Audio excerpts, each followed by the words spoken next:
Ειδική συλλογή της στο κοινό της Θεσσαλονίκης, η πολυβραβευμένη ποιήτρια στο βιβλίο της «Κορίτσι των σκοτεινών δασών» συμπεριλαμβάνει 45 ποίηματα και έναν ερωτικό μονόλογο.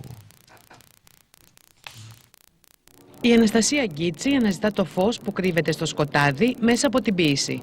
Ζούμε σε απειητικούς καιρούς, θα έλεγα, γενικότερα. Και όλη αυτή εδώ η θωρά με την καθημερινότητα ήταν ακριβώς και το έναυσμα το οποίο με όθησε για να ασχοληθώ με ένα αρκετά δύσκολο επιχείρημα και εγχείρημα, όπως είπες. Αλλά πιστεύω ότι η ποίηση είναι μέσα στη ζωή μας. Τελικά όλοι είμαστε ποιητές και η ποίηση μπορεί να γίνει προσιτή σε όλους. Ποια είναι τα θέματα τα οποία ασχολείστε σε αυτή τη συλλογή? Κυρίως είναι, θα έλεγα με μία λέξη, είναι η χαρμολύπη. Είναι δηλαδή το γεγονός ότι στη ζωή υπάρχει και η χαρά και η λύπη. Είναι ένα βιβλίο μιας αρμονικής σύζευξης των αντιθέσεων. Δηλαδή δεν είναι μόνο το άσπρο και το μαύρο, υπάρχει φυσικά, αλλά όλα αυτά συντεριάζονται μαζί με μια αρμονία που συνήθως την φέρει η ποίηση.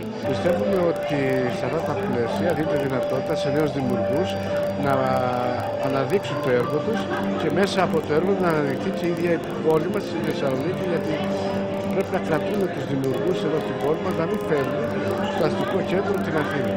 Και με τη νέα της ποιητική συλλογή που εξέδωσε η Αναστασία Γκίτση, «Κορίτσι των σκοτεινών δασών», πιστεύω ότι δίνει τη δυνατότητα να εκφραστεί μέσα από το γραπτό λόγο. Με χρώματα και πινελιές μιας νεαρής εικαστικής δημιουργού ντύθηκε το βιβλίο, αλλά και ο χώρος που έγινε η παρουσίαση. Υπάρχει μια ποιητική συλλογή την οποία ντύνεται ζωγραφικά. Αυτό ακριβώς. Πάνω σε 5 δικούς μου πίνακες, μέσα από όμορφες συναντήσεις στο δικό μου το εργαστήριο και μέσα από λίγο κρασί, η Αναστασία εμπνεύστηκε και έγραψε ποίηση πάνω στα δικά μου κομμάτια, μέσα από κουβέντες βέβαια και ξέροντάς με από την παιδική μας ηλικία. Η συνέχεια ήταν η εικονογράφηση του βιβλίου. Η συνέχεια ήταν η εικονογράφηση του βιβλίου ακριβώς και έγινε στην ανάποδη μορφή του. Διαβάζοντας εγώ τα ποίηματα της Αναστασίας, εμπνεύστηκα και της έκανα το εξώφυλλο. Ποιο είναι το σημείο που νομίζω ότι συναντηθήκατε με την Αναστασία? Τα σημεία νομίζω πως είναι πάρα πολλά και ξεκινάνε πρωτίστως από βιώματα που έχουμε με την Αναστασία, αλλά σαφώς και κοινές σκέψεις που εγώ τις εκφράζω με τα πινέλα μου και η Αναστασία με την πένα της, με την γραφή της. Η μουσική συμπλήρωσε τις οξυμένες αισθήσεις του φιλότεχνου κοινού.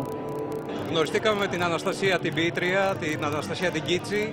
Βρήκα πολύ ευαίσθητο τον κόσμο της, τον κόσμο τον ποιητικό της και τον ψυχικό της κόσμο.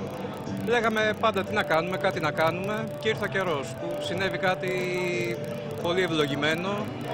Με μια σύμπραξη 3 ανθρώπων είδα μετά και τους πίνακες της Αναστασίας της Παπαθανασίου και το πράγμα νομίζω έδεσε σαν μια ομάδα χαρούμενη. Μας πάει πίσω σε παιδικές μνήμες.